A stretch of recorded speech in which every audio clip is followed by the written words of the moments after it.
Hey guys, I'm Rachel Castile and welcome to Typology Corner. Today I'm going to talk to you about Enneagram Type 3.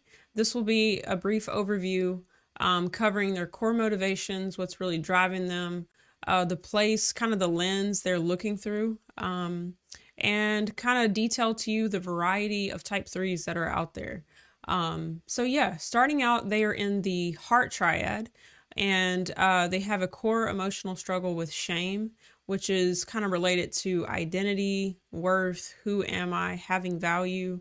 And their strategy for dealing with this is to appear successful, to kind of tune into other people or society, what they deem worthy or worthwhile sort of pursuits, what success looks like to other people, and they aim to achieve, to become what is respected by other people. So they keep their eyes out for how they're being received by other people, and they want to be attractive. They want to be thought well of by whatever community that they're kind of appealing to. So at the core of it, they struggle with knowing that they can have their own identity, that their feelings are okay. So they kind of deal with this by pushing all of that down, not really looking at their feelings, not being true to their authentic identity, and they kind of go to sleep to that. They're really like the most disconnected from their emotions. They can kind of see them as getting in the way of being able to accomplish and get things done. This is a doer kind of type. They are very goal oriented, success oriented, and so in terms of like emotion, they might not identify with being like in the heart triad starting out, but health for them is actually getting more in touch with that, allowing themselves to just be who they are and not over identify with some type of outside goal or the house that they have, the job that they have, how they look, how put together they are, things of that nature. The core childhood message is it's not okay for you to have your own feelings and identity. In childhood, this just seemed to have been communicated to them in some way, whether it was said directly or it's just kind of picked up in the environment that they saw. You're praised whenever you get a good grade, or whenever you got a trophy, whenever you were first place, things of that nature. So it kind of like shifted them into I've got to win, I've got to be first in order to have worth in my family unit or in society. That depends on what each individual type 3 is kind of appealing to, is finding value in. But yeah, this is kind of a unconscious drive within them to stay successful. And then getting into the core motivations, the core fear is the fear of being exposed or thought incompetent, inefficient, or worthless, failing to be or appear successful. So yeah, it's I don't want to appear as a failure in any way. Like that's something that a type 3 will run from at all cost. And this can kind of lead them into the core weakness, which is deceit, in order to continue or to maintain the image of success. They kind of come to a point of living in self-deceit. So it can be outright deceit and just consciously lying, but it's more so an over-identifying with the image that they've created, that they know other people admire, and they come to a point where they believe that is who they are. So they've deceived themselves, and that's kind of shifted them into maintaining that disposition, checking in with other people, adjusting, seeing what's attractive, seeing what's admired, and then kind of chameleoning to that identity or value system. So, yeah, the core desire is having high status and respect, being admired, being successful, and valuable. So that's not a bad thing. This desire in health is a great thing. They will be people who really excel, who, rise to the top, can be very excellent, can be go getters, get the job done, follow through kind of people. So, yeah, doing something that's admirable is not a bad thing whatsoever. Just in unhealth, um, this can be at the expense of who they really are. So that's just something to kind of watch for. Um, but yeah, getting into a bit more on deceit. So this is how it is for them. It's deceiving yourself into believing that you are only the image you present to others, embellishing the truth by putting on a polished persona for everyone, including yourself, to see and admire.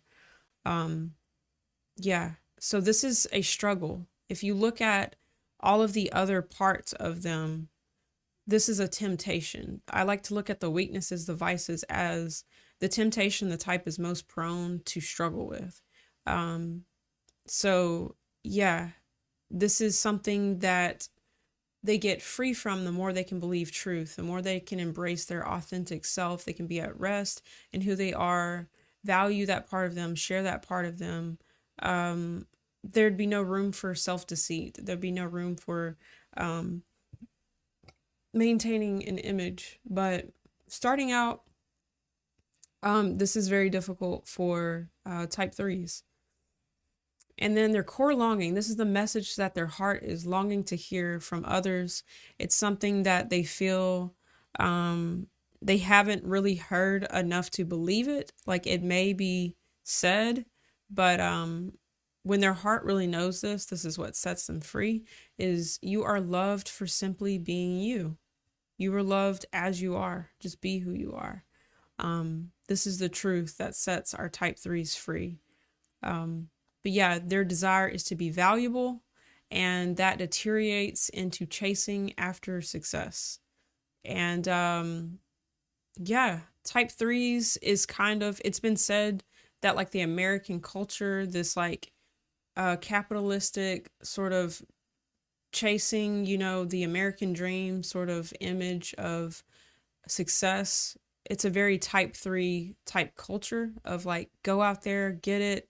Don't stop, we don't need to sleep. Just get out there, get it done. Like that type three, I'm gonna be number one mindset is extremely common in type threes. And yeah, this messaging can be negative for type threes because it's very easy for them to adopt that, go for it, and not even see the unhealth in their life.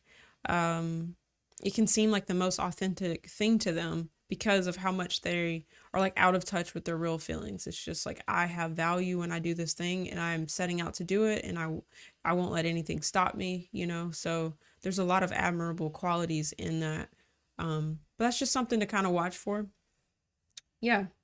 But in health, type threes are incredible. They become a force that inspires other people in authenticity. Like when they're able to heal and be grounded in truth, type threes are like incredible leaders. This is a major leader type in general. So the more they can like let down their guard and begin to like process the shame they feel about their actual self and can share it freely, that shame begins to leave. They become a space for others that is very empowering because all of those like leader traits, all of that like excellence type of wiring within them, wanting to, climb the ladder, be the best, push themselves, get things done, that follow through, all of that is incredible. And when you have an authentic person who is that way, who's also sharing their life with other people, it just allows people to let down their walls. It allows people to really feel seen. known and empowered to become great, to do all that they're called to do. Um, Type threes are incredible.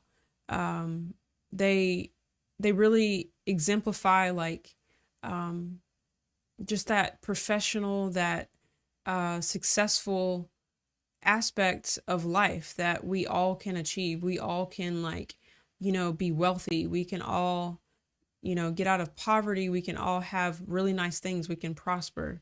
And yeah, they are a very image focused type, but I still think a lot of that is positive when in health, that, they're going to lean into having a nice car, keeping things looking good on the outside. In unhealth, that can be bad, right? Um, because it can be an aversion to um, allowing people to see where you really are. But if where you really are is good and it's in the light, then all the more the success is real. Um, it's not a facade. It's not a mask, But yeah, they're very just like self-generating is a word. I'll actually read a little bit about the healthy type three. Let's see. At their best, very healthy threes transcend their desire to be affirmed by others and accept themselves as they are. They are no longer motivated by a concern for what others think about them or a desire to obtain applause or admiration. Rather, very healthy threes shift their center of gravity to become inner directed and self-generating. In so doing, they plant the seed of their own interiority. That word I can't say. Their innerness, their interiority. There we go. Their own feelings and their own identities. So that inner groundedness, being guided by their own desires, their own feelings, their own uniqueness in that sense.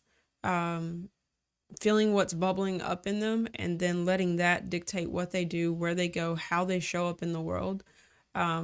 Just the epitome of being free from an outside standard. But yeah, still being amazing and excellent in what they do. But yeah, now getting into average, this is whenever the coping strategy is showing up of, needing to look outside of themselves and measure up in a sense and to stay consistent with the image, to stay with the image of how society wants them to be, sort of thing. And they can be workaholics, needing to overachieve.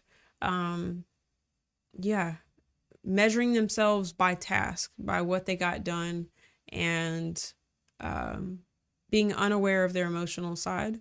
And then moving into unhealth, this is where they really deteriorate into I can't be seen as I really am at all cost. So the lying, the deceiving can really be just out of control, really, that it's like they can't risk anybody seeing the polar opposites of the image and like their real state. So yeah, it can be really bad. It can be a dark place in type threes if they're unwilling to face their shame or they're unwilling to have someone else see their shame. Because I mean, even me as a type 2, I'm a 2-wing 3, so I highly relate to type 3. I used to like struggle in knowing which one was my dominant type. But yeah, freedom for this type. And I'd even say types in the heart triad in general share this in common, but that freedom, it comes from light being on the shame and then releasing the shame and knowing that it's not really who you are, that who you are underneath all of that is actually nothing to be ashamed of. And when the soul can realize that, it begins to liberate them. But I will read the unhealthy, as I've already described it, but unhealthy threes have become so desperate for attention that they will concoct any story or scheme in order to cover over their deterioration. They do not want anyone to know how troubled they are and are willing to go to great lengths to keep their emotional illness and misdeeds hidden. It just feels like death to them. It feels like they couldn't survive it. It's kind of how that lower levels can be experienced, or how they can experience that. Um, so when you look around all of this, this leads them to an ego fixation of vanity. How do I look? How do I look? Do I look okay? Do I look the part? It's having to check the self. Am I showing up in the way that I want to be perceived? So, yeah, this becomes a mental fixation for them. Acquiring praise and admiration for the self, anything that serves as a boost to the ego, in general. So that's kind of a temptation there, a constant mental temptation to do that.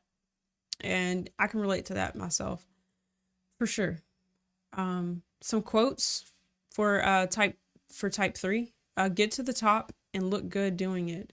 If I work hard, I know I can do it. I can do this better than anyone else. I've got it all together. Feelings are like speed bumps, they just slow me down. So if you kind of relate to that, or you could hear yourself say that, or you know people who kind of have that attitude about them, they might have type 3 as their primary type or a secondary type. But yeah, at their core, in health, would be I enjoy being me. I am just who I am, and I'm going to be who I am at their best. But yeah, their primary focus of attention is on accomplishing tasks and goals so they can gain recognition, approval, and admiration from others. Their primary perspective, they believe they can only be loved by being or appearing accomplished. Therefore, they avoid failure at all costs and shape shift to look successful. So, yeah, I think that really covers who they are, the core of who they are. And then let's move into the subtypes and also kind of get into the wing differences. So type 3 is sitting between 2, sitting between 4. So what does it look like to blend them? So yeah, let's just talk about the wings a bit. So 3 mixed with 2, you have 2 types who are kind of outward focused, that, you know, type 2 is looking to be helpful.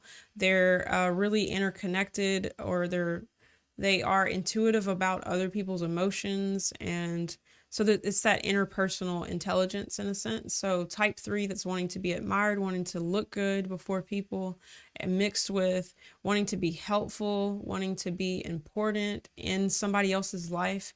They become like this ultimate charmer sort of person. Yeah, it's like it's been called the charmer or the star.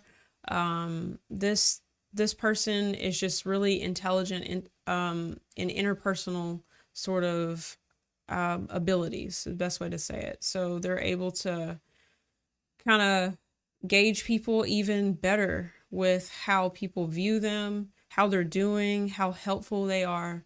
So all the more they really are popular, I think is a good way of saying it. It's popular because of interpersonal intelligence.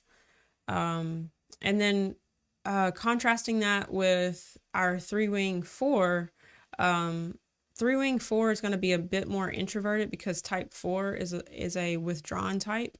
So there's a kind of a conflict in this type, because type 3 is focused on external image, success, achievement, looking the part. And then type 4 is focused on authenticity and being true to yourself, being true to your emotions, and being authentic really is a core thing that they value.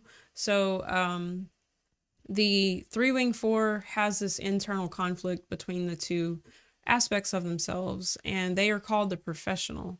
So yeah, they're a bit more private, quieter. They're focused on achieving recognition through work and personal success, more emotionally vulnerable and sensitive. So a bit more in touch with their own goals, their own emotions. And yeah, they are more focused on what they're doing in life. While the other one's more extroverted, more out there in the, community, kind of vibing with people a bit and pinging off of them per se. for contrast. That it's more focused on reactions from others than staying true to self. Kind of change, difference between the two. Yeah, they're a bit more creative too. The 3 with a 4 wing, that kind of shows up. They're a little more competitive, maybe, with that individualism mixed in there. There's that presenting of the self, of this particular self. And yeah, I think that's kind of accurate to it. When struggling, more afraid of failing, stronger need for others to recognize their accomplishments, leading them to dazzle people with embellishing the truth and promoting their accomplishments. So, yeah, just think a little more success in the professional sort of like who they are and what they're doing, their work, their creative, what word could I use? Their creative contribution to the world. So yeah, that's a picture of the wings briefly. And then on to the subtypes. So whenever we look at the instinctual variants, there is 3 versions of every type. So we have a self-preservation type, which for type 3, that is the counter type. So it manifests a bit differently, these motivations as a 3. And then there's the social type and then the sexual type, also known as the 1-to-1. So the self-preservation type is, let's see, here's 3 words for them: security, accumulating, and scarcity. So for them as a counter type, they are a bit more like focused on accumulating success, not wanting to run out, wanting to continue climbing the ladder for fear of not maintaining that spot in society, that admirable position. So it's kind of, it keeps them moving forward, like their head kind of down, maintaining success, not wanting to run out.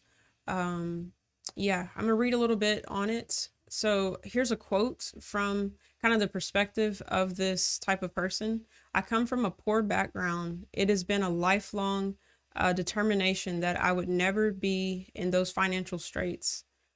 I'm in venture capital, and although I have savings, property, and an income others raise their brows at, I can't seem to lose that feeling. It's actually a burden to me now, and I know it's irrational, but I have this inner compulsion to keep going so that I'm secure. So you can hear that self-preservation core need driving them to preserve the self, and it's still connected to success in being a type 3. And then on to the sexual. Sexual is much more image focused, living out a particular role, like it's been said, like masculine, feminine. So the male being like the epitome of what a male should be, a female being the epitome of what a female should be. My dog's barking is what it is. But yeah, like being the epitome of that image, being admirable to other people, being like the most beautiful, the most charming within who they are, within society. But yeah, so it's living out the ideal, being that image in society of the best of that, being charming, being attractive. A sexual type is looking for those 1-to-1 connections. So I want to be the epitome of what you deem attractive, that sort of thing. So it's relative to who they're wanting to impress. Yeah, there's that me and you sort of element there, and being the best of what they are. So in the eyes of others.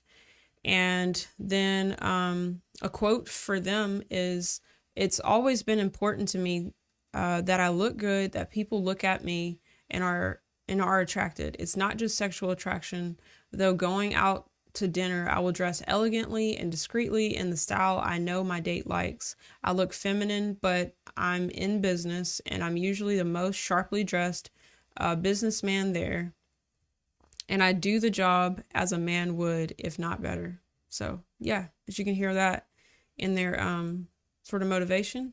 And then the social type, some words for them. I've got a cool chart on all of the subtypes.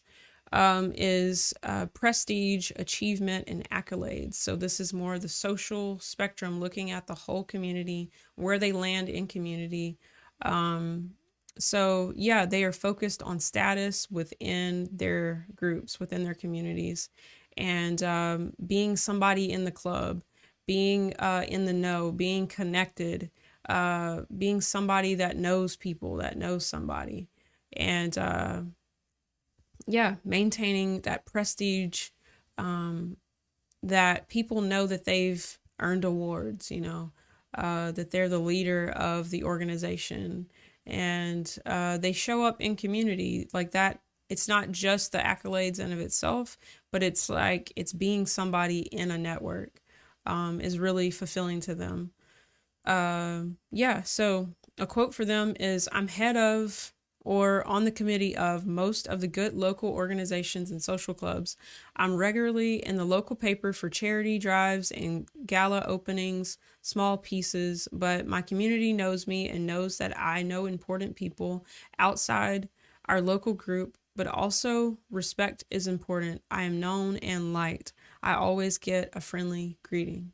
So yeah, guys, that's about it for type 3. If you relate to this, feel free to leave a comment below. Let me know if this video brought some clarity to you, if it helped you to just understand this type in general.